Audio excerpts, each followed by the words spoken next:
Latin America is the name given to the vast landmass south of the U.S.-Mexico border, the Latin part coming from their dominant languages, Spanish, Portuguese, and French, having evolved from Latin. This is an enormous area of land, larger than the U.S. and Canada combined, with immense diversity of climate and habitat. A little less than half is occupied by the Spanish-speaking portion, Hispanic America. Now, to say Anglo America succeeded where Hispanic America failed, simply because one has only two countries while the second fractured into 18, isn't exactly fair and ignores a lot of context and nuance, not to mention ignoring the 12 other countries of Anglo America, mainly Caribbean islands. However, the takeaway is the United States of 13 colonies broke away from Britain, while the remaining territories remained with the Crown, only becoming independent during the second half of the 20th century, while 7 have remained. Spain, however, in the span of about 20 years, lost its entire continental empire in the Americas. As the only independent republic and American nation to model themselves after, the freed Spanish colonies looked towards the young United States for inspiration in statecraft. Unfortunately, great differences between the two colonial spheres, cultural, political, and even geographical, prevented a United States of Spanish America. The Spanish were the first Europeans to pursue the colonization of the Americas, if you don't count the ephemeral Viking attempts, during the end of the 15th century. In 1492, Christopher Columbus sailed the ocean blue, claiming all the Caribbean islands he discovered for the Spanish crown, despite the presence of people already there. The two most famous episodes of Spanish conquistadores were the conquests of the Aztecs in Mexico and of the Inca in Peru. The presence of gold and silver, and a well-developed and populous native society to exploit them, made these two the cores of the Spanish-American Empire.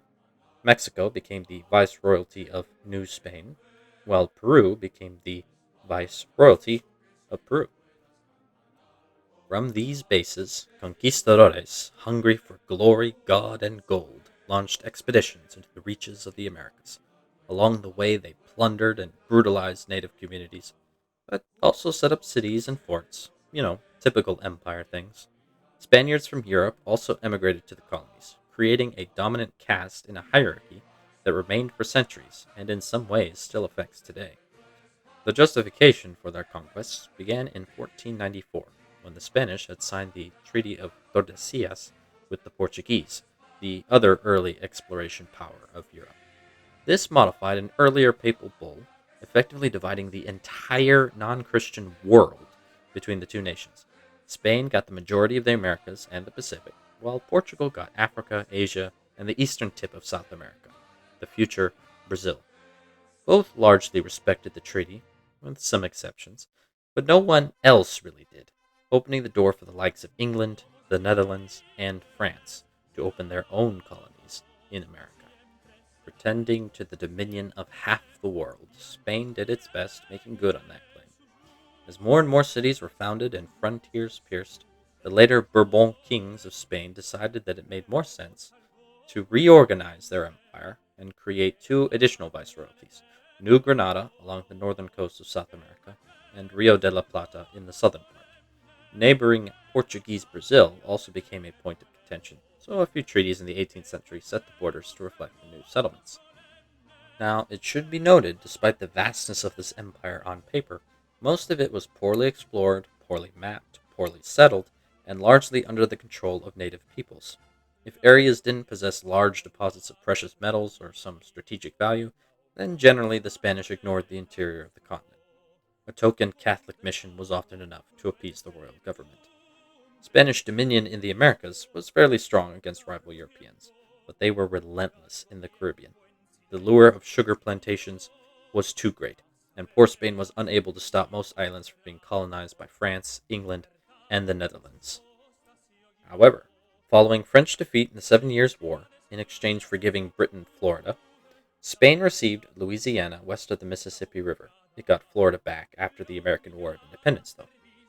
Britain, meanwhile, basically just muscled its way into Central America in 1786, and Spain unfortunately lost its colony of Santo Domingo to France and withdrew from the Columbia River basin in 1795.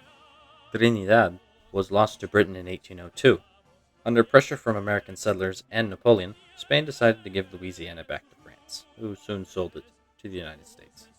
So finally, in 1808, just before Napoleon invaded Spain, Spanish America comprised four viceroyalties: New Spain, Florida, Cuba, and Puerto Rico included, as well as the Philippines, oddly enough, New Granada, Peru, and Rio de la Plata, which included the region of Upper Peru. Each viceroyalty was divided into captaincies general and provinces, while the borders between each division were often ill defined. On May 6, 1808, Emperor Napoleon Bonaparte of the French, having waged war to dominate Europe, forced King Ferdinand VII of Spain to abdicate, and put his own brother Joseph on the throne. Immediately, there was a crisis of legitimacy, loyalists organizing a supreme junta in Seville, the American colonies following suit. Napoleon waged the Peninsular War in Spain and put the supreme junta on the back foot.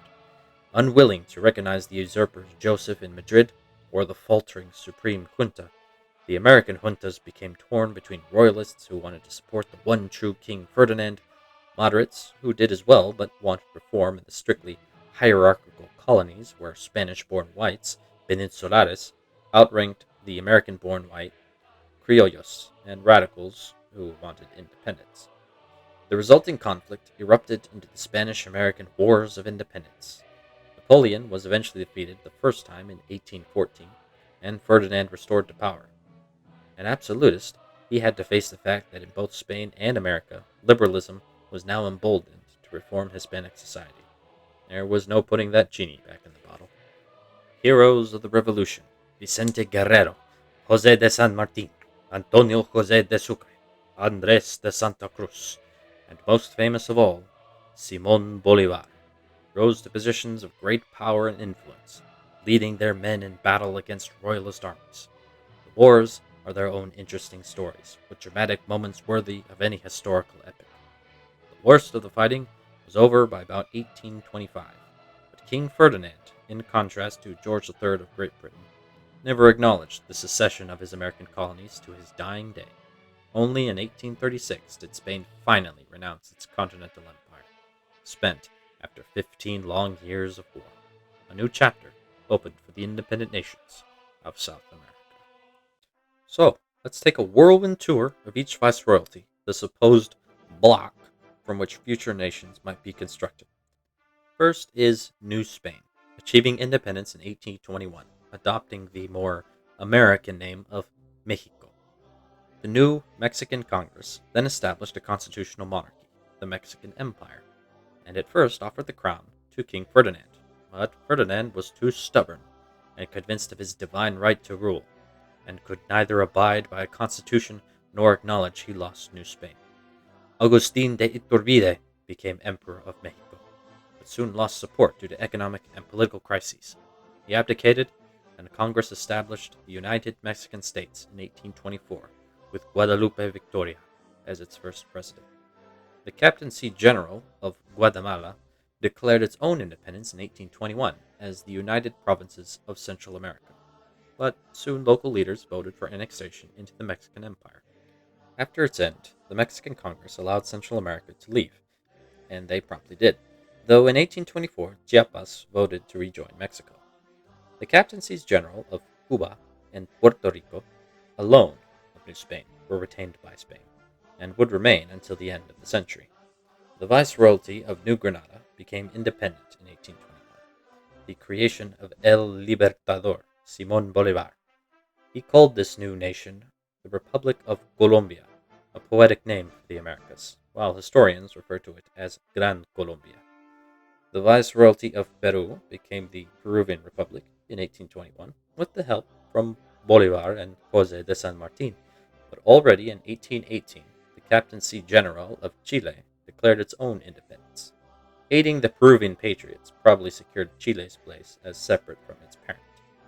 The Viceroyalty of the Rio de la Plata, the River of Silver, broke free in 1810 as the United Provinces of the Rio de la Plata.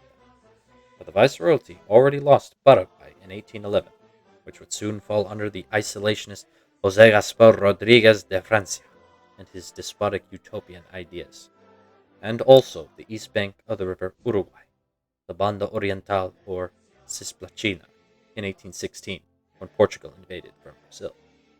Finally, further north, Upper Peru, the last South American holdout of Spain, was liberated by Antonio José de Sucre under Bolivar's command in 1825. The new republic was so grateful it named itself Bolivia after the Libertador. By 1825, we have all the building blocks of a unified Colombia, as was the vision of Francisco de Miranda, an early proponent for independence.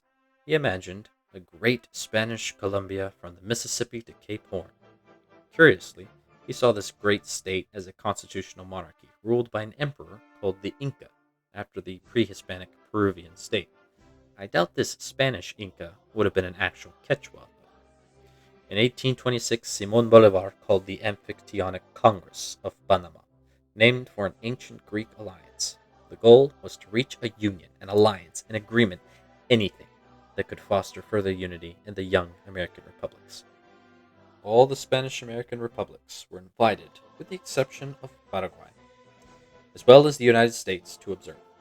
Chile and La Plata refused to attend due to distrust toward Bolivar. The U.S. and Bolivia never made it to the Congress. Mexico, Central America, and Peru attended, but did not sign any treaty. In the end, only Bolivar's own country of Colombia agreed for union. Spanish America would soon descend into wars with neighbors for land disputes, and wars with themselves between liberals and conservatives. Next time, we'll look at some of the social and political realities that caused Bolivar's dream to go up in flames, and what he might have done differently. Until then, thank you for watching.